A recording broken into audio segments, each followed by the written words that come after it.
This is one of the most painful stories you would ever hear today. So, a 16-year-old girl named Ruvimbo went to a woman's house to clean. Now, Ruvimbo is a maid trying to make ends meet. As a 16-year-old girl, she lived with her stepfather and her mother. She had lost her father at a very young age and was now living with her stepfather and her own biological mother in a village in Zimbabwe. Apparently, it turned out that they were poor. They were not very well to do and they could not exactly support her through school. So she took off extra job to support herself and her family. And one of those jobs were cleaning for people who could afford her services. She would clean, she would wash, she would run errands for anybody who was willing to pay her. And so on the 17th of July 2024, she went to a woman's house named Nicola. Now this woman named Nicola turns out to be in the law enforcement. She's some kind of police officer in a way. She's some kind of officer. She's in the forces, a security officer of some sort. On that said day, Ruvimbo came to clean Nicola's house. She did all the chores, cleaned the kitchen, the parlor, the rooms, did the dishes, cleaned the refrigerator. She did her job and then she went home. When Nicola Candovo came back home to see her sparkling clean house, she went to her room and discovered that something was missing. A $100 note was missing from her room. And instantly she knew it was Ruvimbo that had stolen a $100 note. Of course it would be her. She's a poor girl from a poor home who came to clean a rich woman's house and who has not seen dollar before and saw it and then stole it. Nicola was furious when she noticed that a $100 note was missing, and immediately she went to call two other officers who followed her in a car to Ruvimbo's family house, where they went and dragged this girl into their vehicle, accusing her of stealing the $100, to the point that even Ruvimbo's stepfather joined in beating this girl, saying that, oh, she's a thief, and they could not believe that she has brought shame to the family. Ruvimbo kept insisting that she did not take the money, that she did not even see the money. But who else would have taken it? She was the only one in the house as at the time of the cleaning, presumably. Even Nicola was not in the house. She must have been at work when Ruvimbo came to clean. And that was how Nicola took this girl in their vehicle with her other two officers, and she was consistently being asked, consistently being beaten while she was in the vehicle. They say they used certain things to flog her, to get her to confess and bring the money out.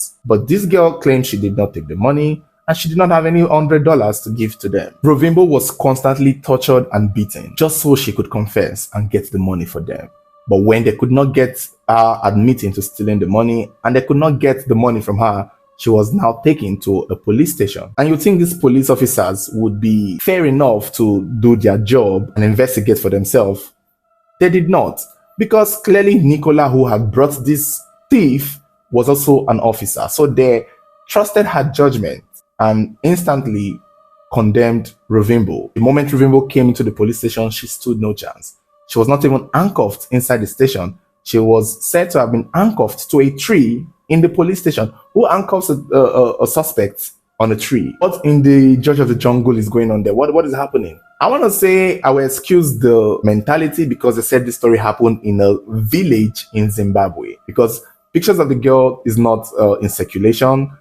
Maybe because she's a minor, and probably maybe because she has not even taken a photo in her life. And the incident only took a while before, a journalist had to go get the story before people could hear about it. There are so many things that happen in these thick villages that we don't get to hear about. And such is one of this story. Now, when Nicola took her to the police station, it was said two male police officers in their 20s, young boys, took the case and carried it on their head, handcuffed her to a tree, and continued trying to get her to confess to stealing the $100 and get her to bring it. They really dealt with this young girl to the point that she had to admit that she stole it. But here's the problem. Even if you beat her to the point where she can now admit that, okay, I did it, she will still have to provide the money. It's not one of those things where somebody can just take responsibility for and you just have to forgive.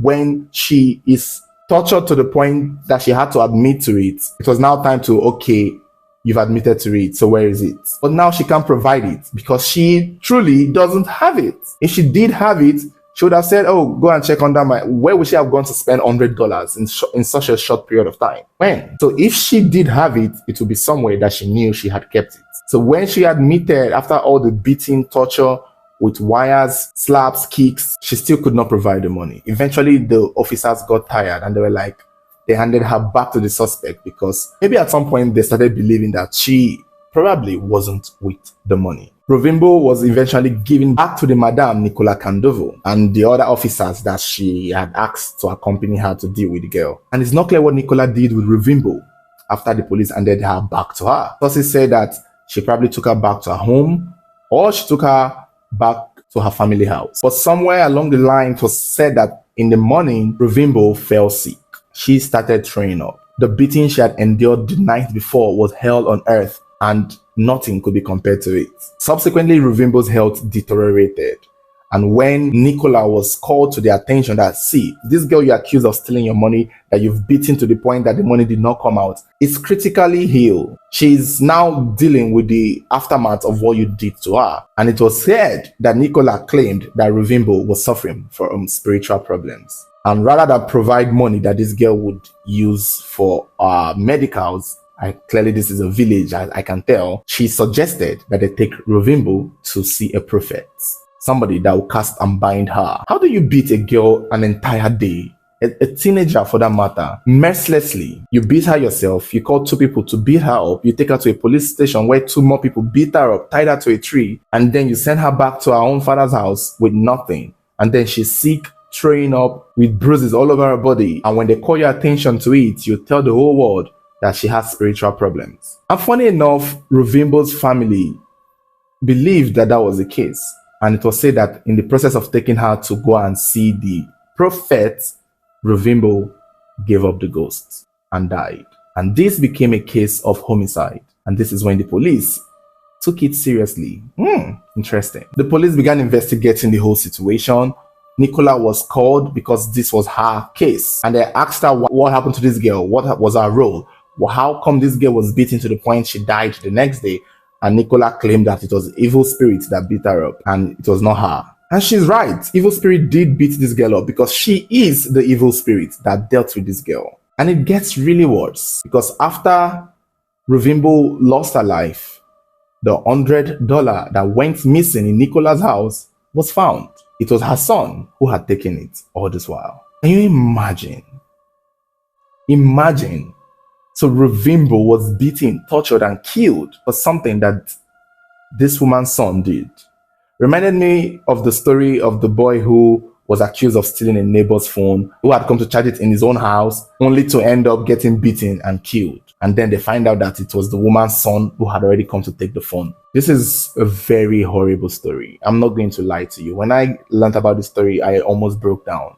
I cried and I was like, this is thank God there was no video. Thank God we didn't get to see the hell that this girl went through because the rage would have been double. A young girl somewhere out there went through hours of torture, accused of stealing, even being beaten by her own stepfather. Only to find out that she did not steal the money. It was a woman who is accusing them of stealing the money that had her own son take the money. And people may be wondering where was her mother all this while. Apparently, according to what was said, while Rovimbo was going through this, her mother was called, but she was at work. And it was said the mother was hoping that the police would handle the situation in a way where they won't beat her daughter. But unfortunately for her, the police that she trusted to protect this minor did not do their job. They even added to the beating. Eventually, when Rovimbo lost her life, people took the case seriously, especially when they heard that the money was later found by the woman's son, because it was a woman's son who had stolen it. It's always, I don't know why she didn't look at all. This is my thing with these people who have money. They always assume it's the poor person that will steal their money. Your son was the thief, but your mind did not go there. You probably didn't even ask him. You just assumed it was the poor girl who did it because your son is so good and so innocent.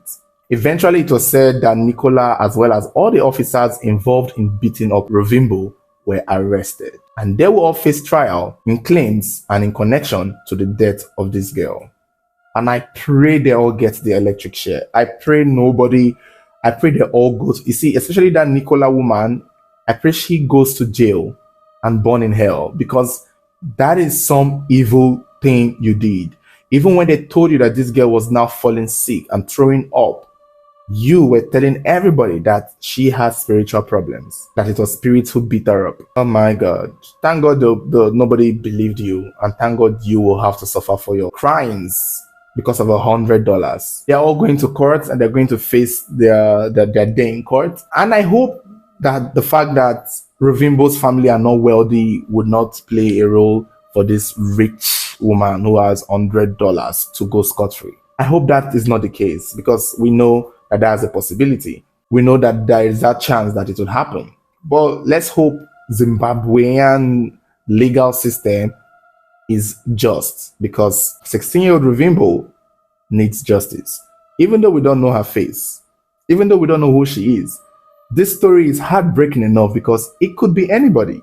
I hate false accusation. I just don't like it. If there is no strong evidence that somebody did something, it's best to leave it. It's best to let it go and hope that one day you get enough proof or reason to accuse somebody of stealing. This girl has been cleaning people's house for a very long time. I don't think anyone had complained. If she had a history of stealing, it would be a totally different thing. And the fact that it was even said that her stepfather was equally arrested because the man added in beating her up. The man also may have even done the most because they always want to show that, hey, I don't tolerate thieves in my house, yada, yada, yada. So he added. I'm sure he's regretting now. I'm sure he has a lot of regrets. But he should take those regrets to jail, to cell block D. He should be there. It's so unfortunate. Even if she wasn't your biological daughter, the least you could do is trust her. If she had $100 in that house, you would know as the stepfather, it's you people's house. You would check. I'm sure it's not a big house anyway. So flip the tables, flip the beds, check all the pockets. You'll see that this girl did not have the money, and then you can stand and protect her. At least prevent them from beating her, even if you thought she did it. Not adding and beating her up. Now, her stepfather is going to face the law. He too was equally arrested. Even the two police officers who locked her up and tied her up to a tree were also arrested. And the two officers that she carried along in the car to get this girl, kidnap this girl basically, and beat her up, have also been arrested. I'm just happy that this girl will get her justice and these people did not go scot-free. It's unfortunate.